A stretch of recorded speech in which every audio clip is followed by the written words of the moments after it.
नमस्कार।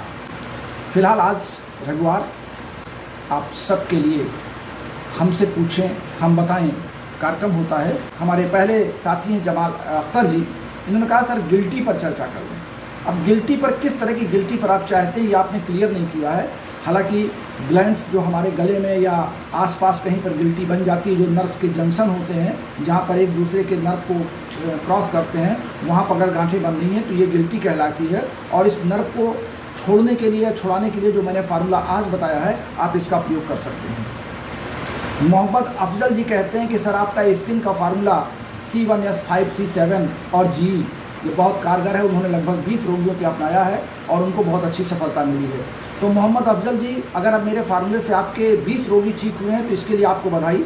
लेकिन ये कोई ज़रूरी नहीं कि आपका 21वां रोगी इस फार्मूले पे ठीक हो जाए। जैसा मैंने बार बार कहा है कि हमेशा हर रोगी की फिजिकल कंडीशन, उसके बॉडी का कॉन्स्टिट्यूशन, उसका खान पान, उसका एटमॉस्फेयर अलग हो सकता है। तो एक दो दवाएँ आपको घटानी और बढ़ानी पड़ सकती हैं। मिस्टर अशोक फतेहाबाद से सवाल कर रहे हैं, इनका सवाल बहुत महत्वपूर्ण है। उन्होंने कहा कि सर क्या दवाओं के कॉम्बिनेशन में कोई खास प्रिकॉशन होना चाहिए कि हम किन किन दवाओं को मिलाएं, किस ग्रुप की दवाओं को मिलाएं कि ना मिलाएं। तो अशोक जी, मैं स्पष्ट कर दूं कि मैं इलेक्ट्रोहोम्योपैथी का विशुद्ध प्रैक्टिशनर हूं और इलेक्ट्रोहोम्योपैथी की गतिविधियों को तौलते, समझते, करते बहुत लंबा अनुभव हमने प्राप्त किया है। और हमारे अनुभव ये कहते हैं कि इलेक्ट्रोहोम्योपैथी में अगर रोगी को हमको 38 दवा देने की जरूरत पड़े तो 38 दवा एक साथ दे दी जाए, और अगर एक ही दवा देने की जरूरत पड़े तो एक ही दवा दी जाए, या 7 दवाएं 10 दवाएं देने की जरूरत पड़े दे दी जाए।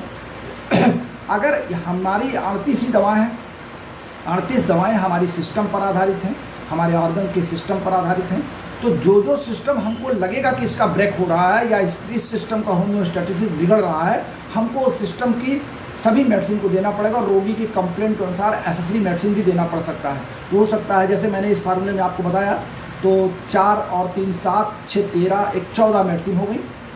हमने 14 मेडिसिन का फार्मूला आपको बता दिया। अब 14 मेडिसिन के फार्मूले को अलग अलग देना ये संभव नहीं है। साथ CNS में आपकी 6 मेडिसिन है तो L3 में आपकी 3 मेडिसिन है, C7 में आपकी दो मेडिसिन है। इस तरीके से जब आपको जहाँ जिस मेडिसिन के देने की आवश्यकता पड़े आप उसको दें और ज़रूर दें। आप इसमें बिल्कुल ना घबराएं कि हमारा कॉम्बिनेशन का कोई प्रिकॉशन होगा। No precaution. आपको रोगी के सामने आप बैठे हैं, रोगी शिकायत आपसे कर रहा है, दवाओं का चयन आपको करना है। जहाँ पे आपको दिक्कत आती है वहाँ पे आप फ़ोन कॉल करके हमारी मदद ले सकते हैं।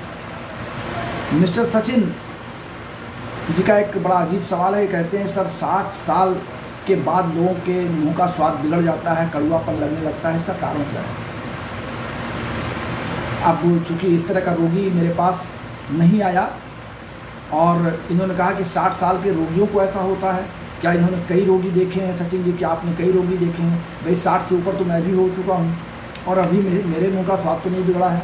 इसलिए कोई विशेष रोगी का विशेष काज हो सकता है कि उसको कड़वापन लग रहा हो। मे बी पॉसिबल कि उसको फीवर हो, अंदर से बुखार हो, उसकी हड्डियों में बुखार जमा हो और उसको लगता हो कि उसको हर चीज़ खाने में जो है मुँह का स्वाद कसैला हो गया हो, उसके लगता हो उसको लार ना बन रही हो अंदर।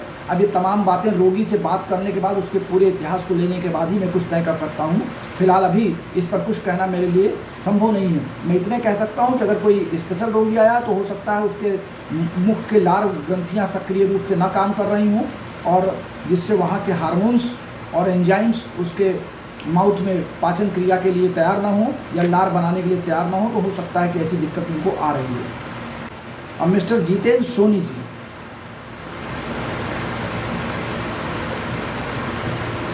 इन्होंने लिखा है सर आर्थराइटिस में या गठिया रोग में या जोड़ों के दर्द में क्या इलेक्ट्रोहोम्योपैथी में तुरंत आराम होता है या कुछ दिन बाद आराम होता है? देखिए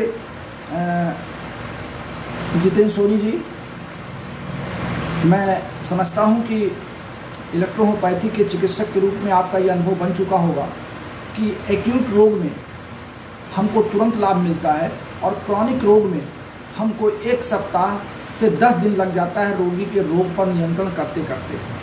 और लेकिन त्वरित लाभ में ये होता है कि रोगी को 10% लाभ आपका त्वरित होता है पहले दिन, और 3 दिन में उसको लगभग 25 से 30% आराम होता है और 7 दिन तक जाते जाते रोगी 60 से 70% तक आराम में जाता है।